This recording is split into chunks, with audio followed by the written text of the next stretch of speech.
Okay, good morning, everyone. Thank you for joining us for the third installment of our TexTalks webinar series. If you missed the previous two installments, you can find the recordings for these on our YouTube channel. My name is Javier Montemena, and I will be the moderator for today's discussion. When not moonlighting as a moderator, I serve as the interim manager for professional development programs here at Texas Engineering Executive Education, which is the continuing and professional education unit of the Cockrell School of Engineering at UT Austin. Today we have a very exciting panel on engineering leadership, specifically on the topic of keeping the innovation engine running. In other words, how can we implement a sense of urgency for creative ideas, agile processes, and innovation into our everyday work rather than only during times of crisis? Before we get started, we'll take care of a couple of housekeeping items. On the right-hand side of your screen, you should see the Q&A window. If you have a question you'd like our panelists to discuss, please make sure to submit it there. In addition, you can also use this window to contact our support team if you're experiencing a technical issue or if you have a more general question. Lastly, a recording of this webinar will also be available later today on our YouTube channel. Great.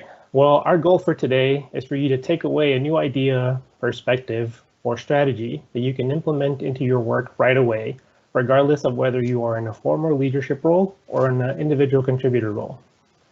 In order to set the stage, let's review the format for the webinar really quickly. At the top of the show, we'll spend a couple of minutes allowing each of our panelists to introduce themselves and give us a little bit more about their background in leadership. We'll then kick off the conversation by talking a little bit about the idea that inspired the topic for today's panel. Lastly, we'll open up the floor for your questions, including the questions that some of you might have submitted prior to today in our Qualtrics survey. Great, let's get started with the panel introductions. First, we have Leslie Martinich, the founder and president of Competitive Focus, an Austin-based training group providing executive training to technology leaders around the world. Good morning, Leslie. I think you're muted.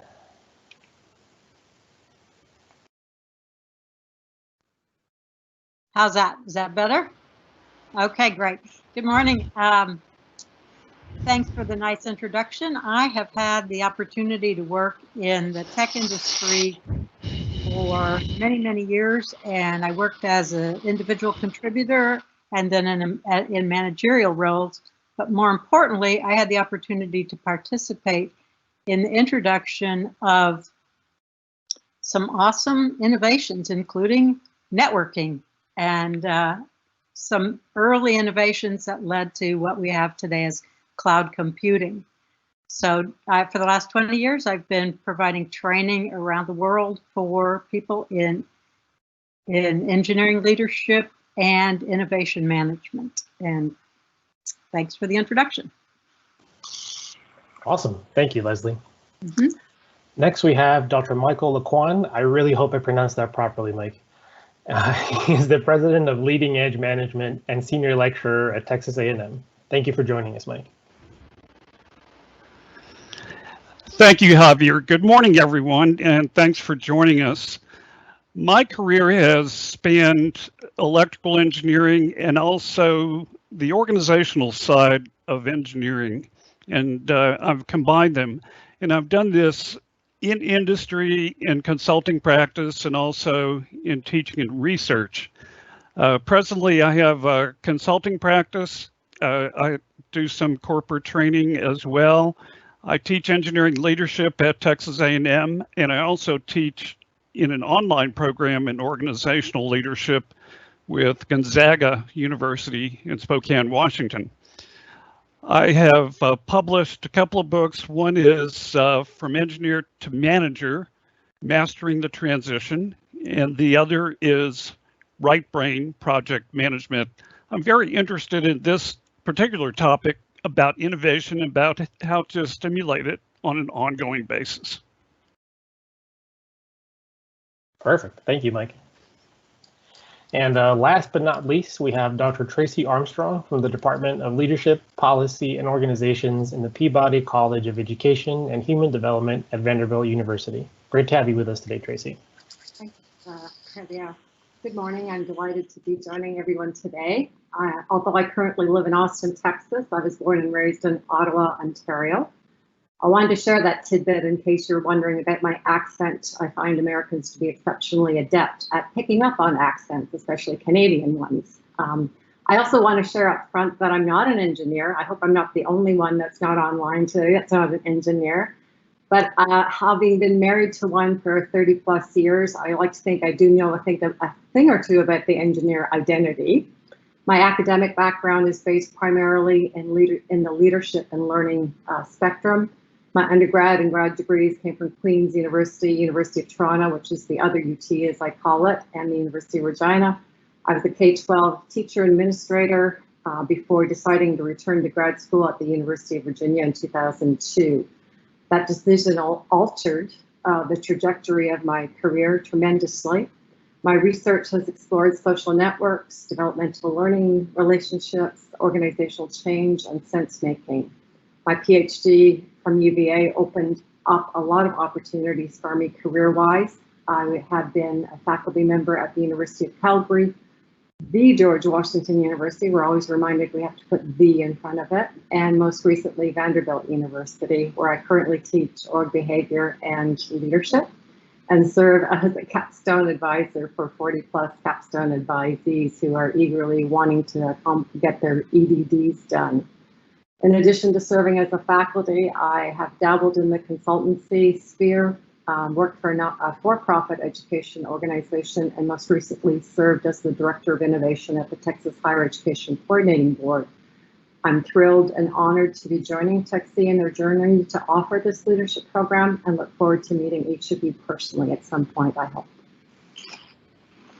Thank you, Tracy. As everyone in the audience can see, our panel is composed of 3 magnificent experts. And thank you once again to the 3 of you for joining us today. I think this is going to be a very exciting discussion, so let's go ahead and get the show on the road. So we're going to kick off the conversation by talking a little bit about the idea that inspired today's topic. So as all of you are familiar, as the COVID-19 pandemic began to take hold all over the world, there was a surge in the demand for PPE and other medical equipment. Unfortunately, the supply of that was not in the same quantity as the demand. What this was doing is it was putting patients and medical personnel at great risk of infection. So what this crisis did is it began to spur the type of ideas and creative problem solving that are often stymied by slow-moving bureaucratic processes, effectively forcing a paradigm shift overnight. An example of this that you might have seen in the news was courtesy of Ford Motor Company, which over the course of 2.5 weeks produced 2.4 million protective face shields for medical personnel. In just the weekend, the company found the materials needed to make these shields, figured out how to manufacture them, and developed the processes to distribute them. Now, this type of process and this type of timeline is unheard of in the auto industry. And although making protective face shields is not exactly the same as manufacturing vehicles, there is something to be said for the testament of the sense of urgency and what that can do to accelerate problem solving to a higher degree. So the effects of the pandemic are so impactful that we witnessed lightning fast decision making in another unlikely sector. And Tracy, you have a great example of this. Do you mind sharing some of the details? You might be on mute, Tracy. I now teaching online. Also, what I have to share duplicates a lot of what you just spoke about with regard to the PPE. And I think having been in the government sphere, this particular topic that I want to talk about is related to the Canadian federal government's response to the pandemic. About 10 days after the World Health Organization deemed it to be a global pandemic, the government of Canada, specifically the procurement division, and worked extremely quickly to improve and innovate in their procurement processes. And what would have taken perhaps months and even longer to facilitate any kind of procurement for small to medium enterprises, businesses in Canada, ended up being a fraction of that time because of the process that the federal government facilitated. And it was through that collaboration with the small businesses across Canada that they worked to identify the technology that was needed to do so, and had it up and running, I believe, in about 10 to 15 days, which was phenomenal. So what it did is it approached two problems.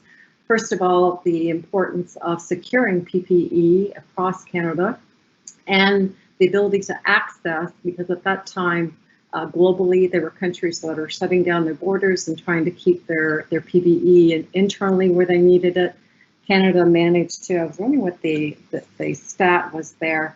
They secured 11.3 million N95 masks within the first little existence of this procurement improvement. So it goes to show that even though government, especially procurement processes and policies, have a tendency to be slow, red tape, etc., and it's the epitome of bureaucracy, there is an opportunity to innovate within the government sphere as well. That's the one that I chose to share, Javier. Awesome, thank you very much. I think one of the other things we saw, another effect of the pandemic, is that it helped spur collaboration and sharing of resources and data. Mike, you had mentioned a great example of this in a previous conversation we had. I was hoping you could share some of that with our audience. Sure, Javier. Many of you may be familiar with the data repository website GitHub. And if you're not familiar with it, it's available pretty much to anyone to be able to share data, to be able to share programs and so on. And it's a wonderful open source resource for this type of collaboration and sharing that Javier's talking about. And I've been amazed at what has been shared there as a result of COVID-19 from people around the world. And there's at least hundreds, maybe thousands, I don't know that anybody's ever counted them, of these data repositories that are associated with all different types of aspects of COVID-19. And just a few samples. There are some open source hardware innovations. For example, for third world applications, there's a real simple manual ventilator made of very simple parts, very cheap, that can be put together by just about anybody. Open source. There's images of chest x-rays for anybody who wants to try to develop some kind of algorithm to analyze them. There are models of molecules for pharmaceuticals. Again, anybody can access this and do what they want with it. My takeaway is that there's lots of individuals, probably countless thousands, who are sharing data, retrieving it, doing something with it to analyze it, improve it, etc., than sharing what they have. I don't know that anybody's really studied this, but it's probably not too far off to say that this is the most unprecedented sharing of innovation in the history of humanity, perhaps. I think it's going to give us benefits for years and years and years to come, even after we solve COVID-19, vaccine, whatever. A lot of spontaneous and open work of countless individuals making a dent in both COVID-19 and also in just our ability to share with one another when we really want to. And that is a real important takeaway, I think, for all of us. Thanks, Mike. Yeah, one thing that comes to mind that's related is for those of you that are Reddit users, the Austin Reddit, there's a person who's been posting basically a daily tracker of cases and unfortunately of deaths here in the Travis County area. And it's been very informative, and it's been great to be able to have that sort of one-stop shop common resource that we can go to. And I think it speaks to your point, Mike, which is people being willing to not only share the data, but also to do something with it, right? To process it for the greater good. So I think that's another great example of this. And the other thing I wanted to mention is we've seen some companies innovating to create new products that are, oddly enough, to some degree related to what they already do on a normal basis. And I think, Leslie, you have a great example of this taking place here in Austin. Yeah, thanks, Javier. Tito's handmade vodka provides a great example of a company that figured out that they could do something that was innovative and definitely not in their product roadmap. But let me start by saying that when there's a crisis, whether the crisis is you're working on a product and all of a sudden some other company who's bigger than you releases a product that's better than the one you were going to release, that's a crisis. You now know your product isn't going to go anywhere. Or a crisis can be created by a hurricane or flooding or something else. But in this case, the crisis is the pandemic. So Tito's handmade vodka figured out that they could build something, they could make something that would be useful during this time. So they go through what I call the 4 questions of whenever you want to have a discussion of an innovation. And that is, 1, what special skills and resources do we have? And 2, what can we build or create that people want? And 3, what competitive advantage do we have over other participants in this space? And finally, will people buy this product or service? Now, Tito's had the special skills in answer to 1 of chemists and alcohol and mixing and bottling equipment. And they could build hand sanitizer, something that people wanted. The competitive advantage that they have is that they're able to ramp up quickly. And I think one other competitive advantage is that the word hand is in their name. Tito's handmade vodka and hand sanitizer kind of goes together. And will people buy this product? Well, the answer to that is yes, but Tito's decided to do something entirely different with it. They decided to use this as a PR strategy, so they are giving it away. And in March, they were gearing up to produce 24 tons of hand sanitizer, and they're still producing it. I'm sure they've produced a lot more than 24 tons now.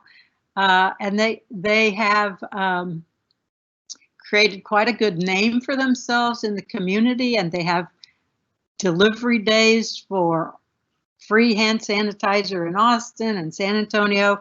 And I suspect they've given plenty of hand sanitizer to other organizations as well. So Tito's is a great example of a company that jumped up, said, here's a crisis, what can we do?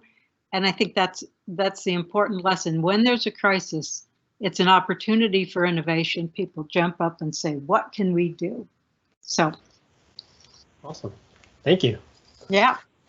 So as y'all can see, I mean, these are all great examples, right, of how innovative solutions to seemingly impossible or really difficult problems can be achieved. You just need to have the right kind of motivation. And so the crisis and pandemic obviously is great motivation for all of these different, great examples of innovation. But the question that we have is, what happens after the crisis, right? Is the Canadian government going to revert back to its previous slow-moving procurement process? Are people still going to be willing to collaborate and share data so openly on GitHub in the same way they've been doing?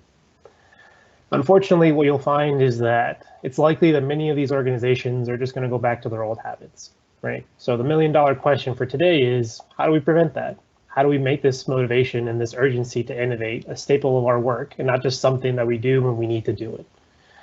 And so we think that this is where leadership comes in, right? And it doesn't really matter if you're in a formal leadership position or not, right? We all have the ability and to a certain extent the responsibility to be the driving force for change like this. And so what we're going to do is we're going to start exploring what we can do to help innovation permeate into everything that we do.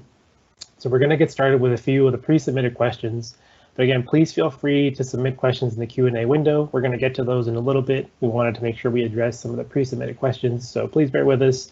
And hopefully these questions spur some thought in you and maybe a question you hadn't thought of before. So we're going to get started. Okay, so again, jump into the pre-submitted questions. First one here is, if you are the lowest person on the totem pole, what kind of meaningful action or change can you really inspire if you don't have any formal authority? And Mike, I'd like to kick it to you because I think this is going to be right up your alley. Sure, Javier, thank you. It's easy to think about innovation in a big, dramatic way, but let's also not neglect the small innovations that are easier to take, and they can be done on a daily basis. And they're very important, and cumulatively, they have an enormous effect. And by and large, you can go into almost any organization and people complain about meetings and meeting management. And anybody in a meeting can do something about that. But most of us, when we're in meetings, tend to take more of a passive role and leave it to the person who's organizing the meeting or supposedly leading the meeting to do things, perhaps telepathically when the other members are having an issue. A little teaser for what's in this engineering leadership program is the position that we all take responsibility for outcomes. Wherever we are on the team, in the hierarchy or whatever, we all take responsibility for it. And we do that appropriately to our position, of course. So let's say I'm a low person in the hierarchy and I'm in a meeting, and what can I do about improving how the meeting goes? Well, I would suggest I change my own behavior about how I approach the meeting. I can show up a few minutes early. I can really engage in the meeting. I can, for example, offer to take the minutes of the meeting and distribute them. That's an act of leadership. If something's not clear, I can ask for clarification within the meeting rather than keeping it to myself because I don't want to look foolish or look like I don't know something. If the meeting management is getting off track, suppose we're off topic, you can raise the issue in a non-threatening way. And use it in the form of an observation. For example, it seems to me that we're moving off topic. What do the rest of you think about this? Does anyone else see it this way? Put it in the form of a question. It's less threatening that way. Poor meeting behaviors are a significant drain on organizations, and that accumulates and it turns into real dollars and lost opportunities for bigger innovations. Taking small steps like this becomes contagious, and it has a big cumulative effect. It's about me taking responsibility for outcomes, and that tends to show toward other people, and they start taking responsibility as well. Give that a try. It's something you can try in a meeting today and next week. Perfect. Thank you, Mike. That's a fantastic answer. So we're going to go to the second question we have here. I've tried making suggestions to our team in the past, but they never really gain any traction. How can I pitch an idea and have people listen and want to act on it? Leslie, you are the master effective communicator, so how about you give us some tips here? Okay, thanks, Javier. That is a great question, and I want to thank the author of that question for putting that there because it's so important and it's universally important. No matter whether you're the lowest person on the totem pole or whether you're the CEO of a company, communication and being able to get other people to listen and act on what you want to communicate is really important. So to get people to listen, the first thing for you to understand is what do they care about? So if I want to get Javier to listen to me, I want to understand what Javier cares about. So Javier cares about making this an effective program today. So I'm going to structure what I have to say in terms of that. But think about your audience. Think about the person or the people that you want to listen to you. And then let me give you an example. Suppose you believe that the product under development needs a lot of testing and needs testing now. But suppose your audience, your boss, the product manager, whoever else, they care about delivering the product by the end of this quarter and having great profitability. They don't really care about testing. So you shape your message in terms of what they care about. What do they care about? What does your audience care about? And what you say is, for us to deliver this product on time and profitably, we need to make sure that we get it right at the time of delivery. So what we can do to get it right at the time of delivery is test it up front. If we do the testing now, we'll avoid last minute hiccups and be able to deliver the product on time. So in that message, I talked about delivering the product on time in the first clause and the last clause. I was couching it in terms of what my audience cares about. And so I got my message in about what we needed, or how what I propose fits with what they care about. So they care about on time. I'm telling them do testing now. So that's an example of communicating and listening and getting listened to when you're having trouble getting other people to listen to you. Focus on what they care about. So thanks.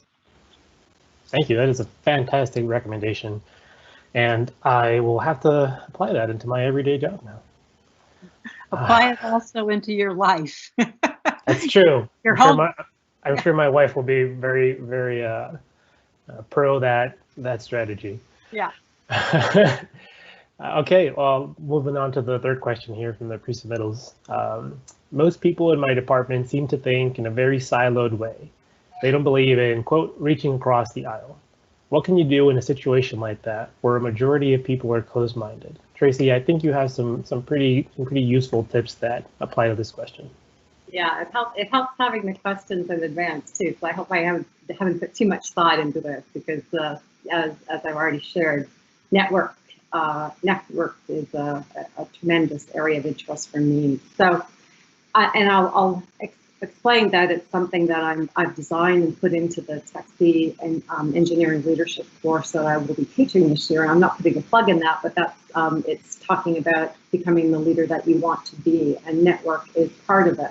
There's a book in the text that, and I don't get compensation for recommending books, so it's okay, from Armenia by Armenia Ibarra, which is called Act Like a Leader, Think Like a Leader, and that's a required text in the book. And one of her chapters looks at specifically how to network out and across. And a couple of things that appear in that may be helpful to consider.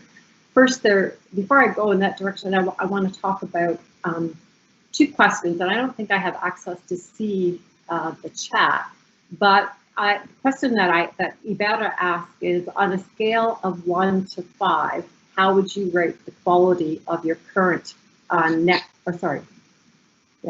scale of 1 to 5, how important is having a good network to your ability to accomplish your goals? How important is your network to your ability to accomplish your goals? So on a scale from 1 to 5. Then the second follow-up question with that is, on a scale of 1 to 5, how would you rate the quality of your current network? For question 1, most people tend to say 4 to 5, it's really important. But when it comes to rating their own network with regard to their work environment, they will say 2s or 3s or even 1s. So there's a dissonance in between what they feel is important, but what they actually have in their ability to network. So in class, we conduct a network audit or a network density assessment. And part of that is identifying what types of specific networks do you have. Ibarra speaks about strategic networks, personal networks and operational. One is to manage, which manages your internal responsibilities. One is on your personal development, and the other one is focused on new business directions. So she blends that into what she calls the BCDs of networking. And the BCDs talks about your breadth of your network, your connectivity, and your dynamism. And it speaks to your networking advantage. And most people are not using their networks to their advantage within organizations. What's wrong with their networks? There's 4 things that we tend to highlight. One of them she refers to as birds of a feather. I call it homophily, meaning that we tend to associate with people that are just like us. There's a lack of diversity. There's a lack of challenge. We all look the same and we all have the same experience. And that leads to an echo chamber, which means that it's the power of strength tie. The people that you associate yourself with in an organization and outside of the organization tend to be the people that you exchange information with constantly.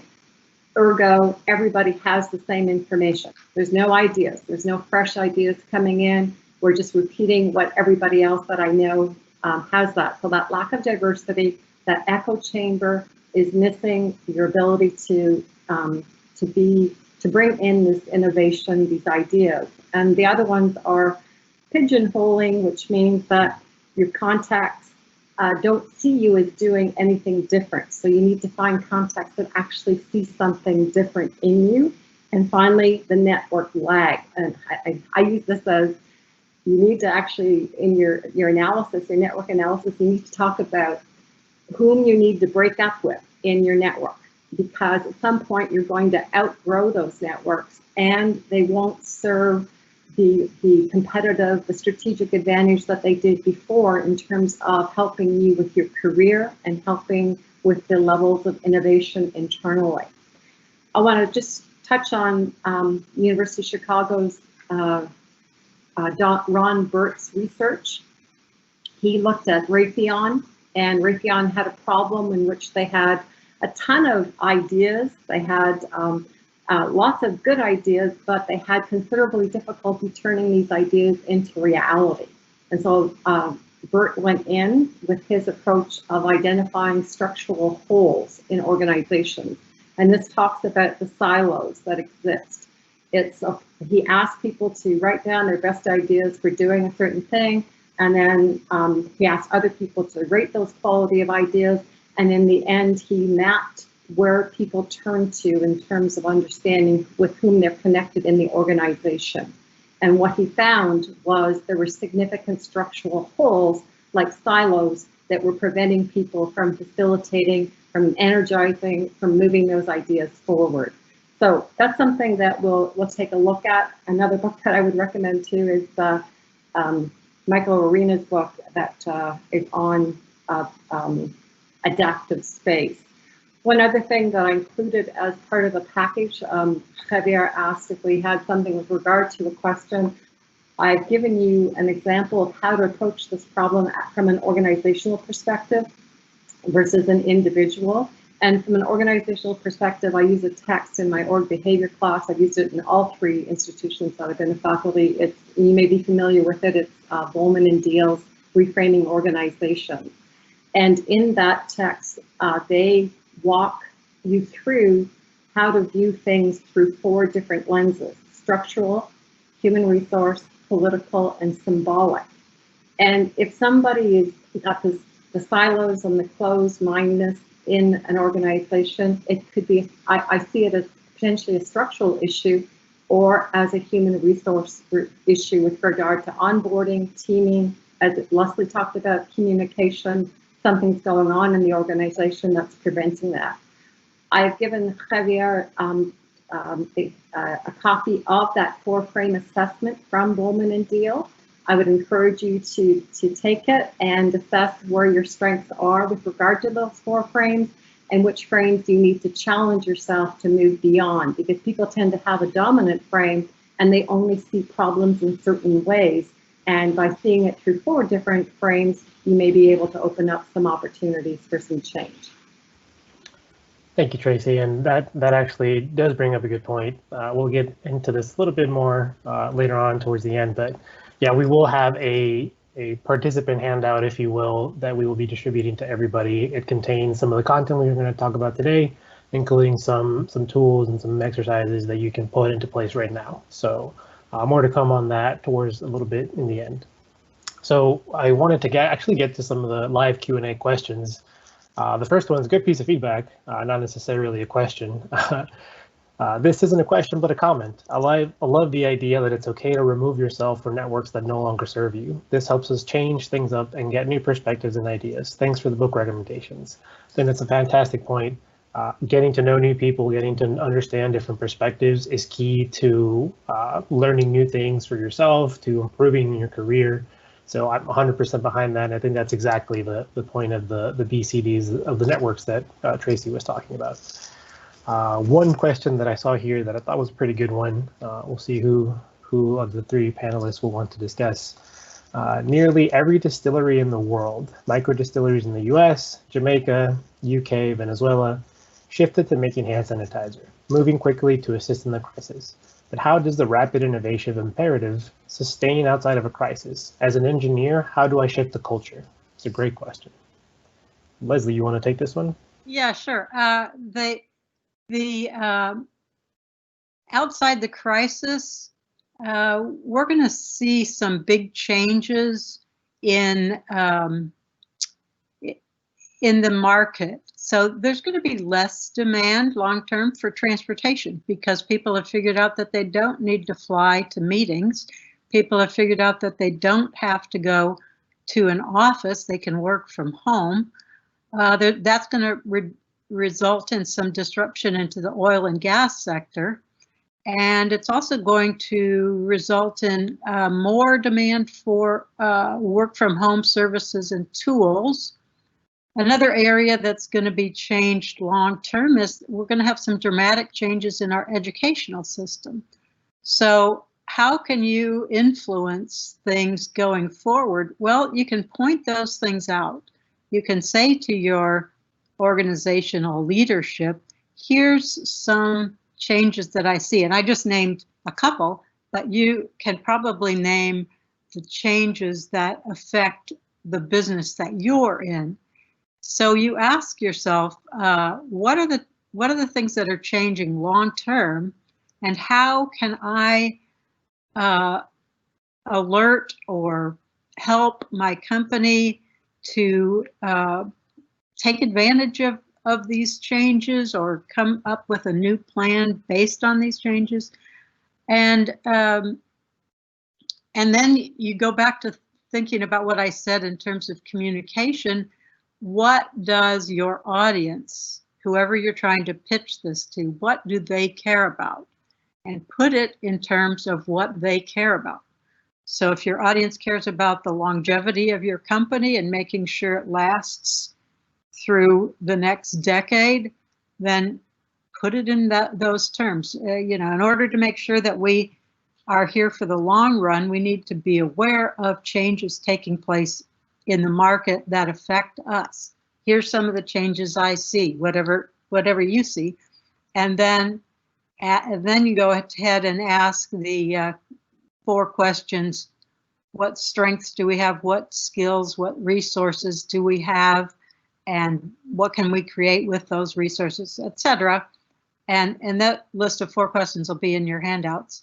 But look at the big changes, and then you can help your company be effective and innovative going forward. I hope that answers your question.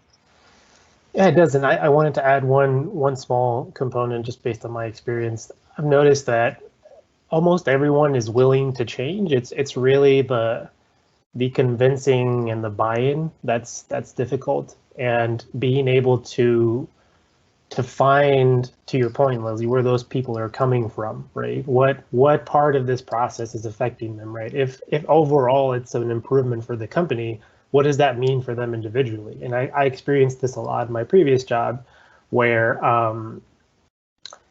we would need another group external to us. We would need their help, but it would require them to do design work they didn't account for, spend money for tooling that they didn't account for. And at the end of the day, it was coming to the table and, you know, being able to understand what their concerns were and to be able to communicate like, yeah, I completely hear you. This is a better for the company overall. And not only is it going to be a better product, but it's going to result in savings overall because of all of these different factors. And you know, you do definitely get some pushback up front, and there were some difficult conversations had. But over time, that actually ended up building, you know, a pretty great relationship between that department and our own. And so we were able to collaborate a lot more together. And so those types of barriers, right, the communication barriers, the understanding where that person is coming from, can be difficult because we tend to sort of put up our barriers and hey, this is our turf and don't come into our turf, right? And so I think you wanted to add something to that, Leslie? Yeah, a lot of times different parts of an organization have different objectives, and it's not immediately obvious how you can get them to help you with a particular piece.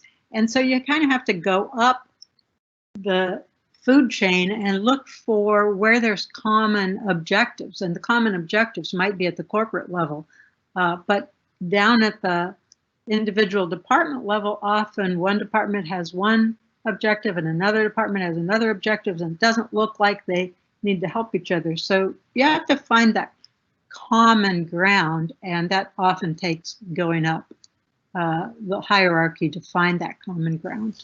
Right, so. Exactly. Okay, moving on to another question. Mike, I'm going to pick on you because you talked about sharing data earlier.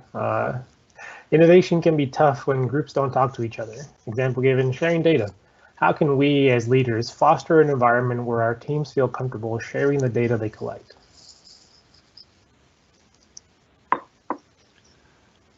Sure, thanks, Javier. This is a great question, and it touches on the issue of culture, I think, and I believe there may have been another question in the thread there as well that had to do with culture. Culture is a huge topic in organizations. The management icon, Peter Drucker, famously said one time that culture eats strategy for breakfast, or he may have said it for lunch. I can't remember which. But his comment was the outsized influence of culture overwhelms everything else about what we intend to do. So what is culture? A lot of us think of it as this amorphous cloud that kind of hangs over an organization that it just is and is tough to change, and an individual can't really change it. I would like to suggest that culture really is kind of a chicken and egg relationship. It's a set of beliefs, assumptions, many of which are taken for granted. They're almost unconscious of, this is just the way things are. And coupled with that is behaviors that reflect the beliefs. If you change one, you change the other. And it really comes down to behaviors, because behaviors are what we see.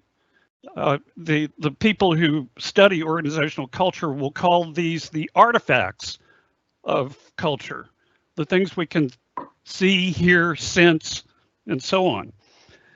Many of us in organizations can very easily agree on a better culture than what we have. So then the challenge is actually doing something about it. To go back to what I said earlier about taking responsibility for me, my behaviors, my beliefs, that's a great place to start. I change how I behave. And really, and again, this is another teaser for the engineering leadership course program. An organization is a system, and it's a kind of a unique system because each individual both influences the whole system and is influenced back by it. So I do have influence on it. And the more people who sign on to a better type of culture, we start to create a critical mass. But ultimately, the only person I control is myself. I take responsibility for myself. This will also get into a worksheet that I prepared as part of the handout for this webinar that has to do with how to dramatically make improvements in behaviors, individual behaviors, but more to the point about team behaviors or organizational behaviors. And I understand we're going to talk about that in a few minutes. Awesome, thank you, Mike. We have a question that is more geared towards academia and specifically addressed to Tracy. So Tracy, we're going to pivot to you here really quickly, but I think it's important to touch on this as well. I mean, we have definitely a lot of people in industry. We've been sort of focusing on industry, but I think this is definitely an area where innovation can be slow, right? It's really difficult to change things in the academic world. And so the question is, academics can often be stubborn and unchanging. In your experience, what are some effective strategies for implementing new leadership ideas in academia specifically? I see you laughing and smiling, Tracy. That's a good question. That's a good question, and putting me on the spot. I hope none of my supervisors are listening to this today. Anyway, it all goes to, as Michael began to talk about there, to culture, organizational change. I was going to add to that last question is that take a look at Amy Edmondson's work on building a culture of psychological safety, that people actually feel comfortable to step up, to share, etc. And in any organization, there's that lack of comfort. But change is something that fascinates me. It's actually what drew me to the University of Virginia, to my dissertation advisor, Dr. Daniel Duke, who's written a book on educational change. The book's not published anymore, but it is of value more so in the K-12 space. But in the higher ed space, the same problems are there. People resist change for a variety of things. And Dr. Duke talks about 9 general reasons, commitment to status quo, potential disruption and discomfort, increased work, threat to job security, risk of failure, heightened anxiety, impact on one's personal life, work-related alienation. Those are all reasons. So understanding what it is why people are resisting change is critical. Next week in my org behavior class, we're diving into Keegan and Leahy's work at Harvard in identifying the big assumptions that interfere with our ability to change. And sometimes it takes tremendous effort on an individual's perspective to actually identify, yes, I want to change. I want to lose 20 pounds, but there's something getting in the way. What is that? And it's it's fun for them, but it's also emotionally wrenching when they go through this experience. I have an article from Keegan and Leahy that I can share. Change is about letting go. We go through the 3 steps of changing. There's an ending, and then there's this neutral zone or transition, then there's the new beginning. And getting people to actually consider to let go of something is important. And how do you do that and ease their anxiety? There's a great, you may be familiar with the Kubler-Ross grief approach theory that talks about the stages of a grief. And the first is denial, anger, bargaining, depression, and acceptance. Those are the same steps for higher ed. And I can give you a study on one that was done that faculty members actually go through those same steps in terms of getting toward, that movement that you need to encourage. But I also fully believe, and Michael Laquan's work talks about it, but also Robert Cross, if you're familiar with Robert Cross's work, the hidden powers of social networks, is that level of energy. If you can find, I call them in my dissertation, I call them the energizing bunnies. If you can find the energizing bunnies in your organization and capitalize on that energy and facilitate that increase or just diffusion of energy across your organization, that goes a long way. So those are, I don't have the holy grail answer to that question, but I hope that helps. Yeah, I think that it underscores the fact that even not in a formal position of leadership, it is possible to exert influence. And I think that's one aspect that the three of you firmly believe in and that you firmly enforce in the courses in the program. And so I want to take this opportunity before we run out of time to talk a little bit more about our program. I know we've sort of hinted at it, and some of the answers and each one of you has. And so I want to be a little bit more intentional about it. That way the audience can have a better understanding of where we're coming from. So thank you for all of your questions. They were great, and answers were just as great as well. Let me just pivot here really quickly to the program. So again, thank you to the three of you. I always feel like I learn something new whenever we talk, so I really appreciate it. And like I said, thank you to the audience for such great questions. Like we mentioned, we're gonna record this panel. It's gonna be later this afternoon, available later this afternoon on our YouTube channel. And the handout, it's going to contain a couple of different tools that you're going to be able to use right away. One of them is going to be the provocation exercise template that Mike was talking about. The other is the list of questions for the strategy for innovation that Leslie spoke about a little bit. And the last one is the 4 frames assessment that Tracy spoke about. So really great exercises and templates. They're going to be completely free, made available to you to download. So please keep an eye out for that. We'll be sending those shortly. And so, like I said, I wanted to touch a little bit on our engineering leadership program. So here at TxEEE, we developed an engineering leadership program that takes engineers' challenges and context into account. So I have a background in engineering myself. This topic is near and dear to my heart. I truly believe that our program provides a leg up that other more general purpose programs centered on leadership don't really have. And that's because we don't ask you to check your engineer card at the door, right? And what that means is that there are other programs that to a certain extent feel that you have to give up your what makes you a good engineer, or you have to replace existing skills with new skills about leadership and communication and strategy and all of that. And our approach is that you don't have to do that, right? Instead of having to do that, we can show you how you can leverage your analytical and technical skills to become a better leader. So this is perfect timing. Our behind the scenes team is perfectly timing this to share what I'm about to talk about.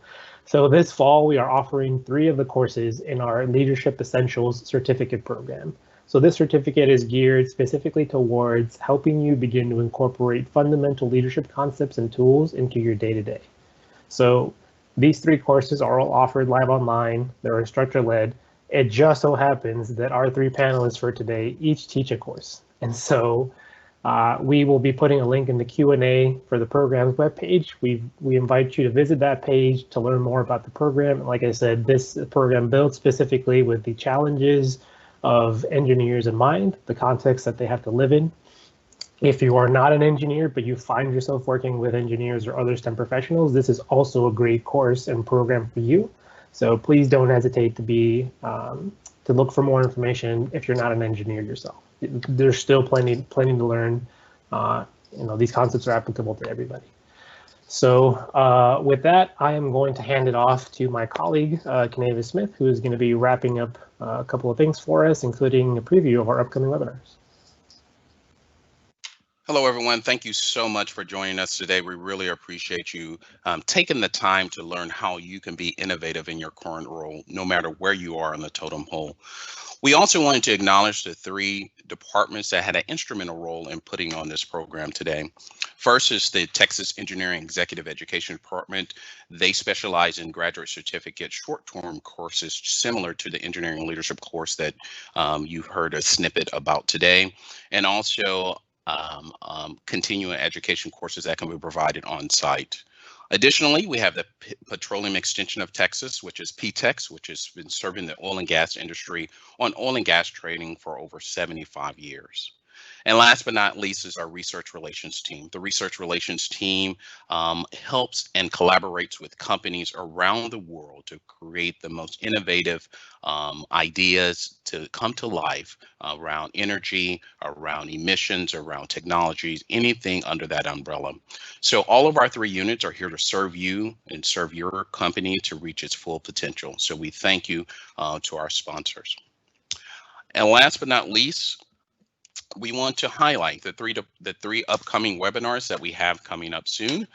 Next week, we have Michael Weber. He's just recently had a PBS series, so he will be exciting to see his next iteration of that, and that will be at the same time, 10 a.m. next Friday, July 31st. And next we have also with all the news about Tesla is moving to Austin. So we have Dr. Venkat Subramani that will be sharing more information about the next generation of batteries.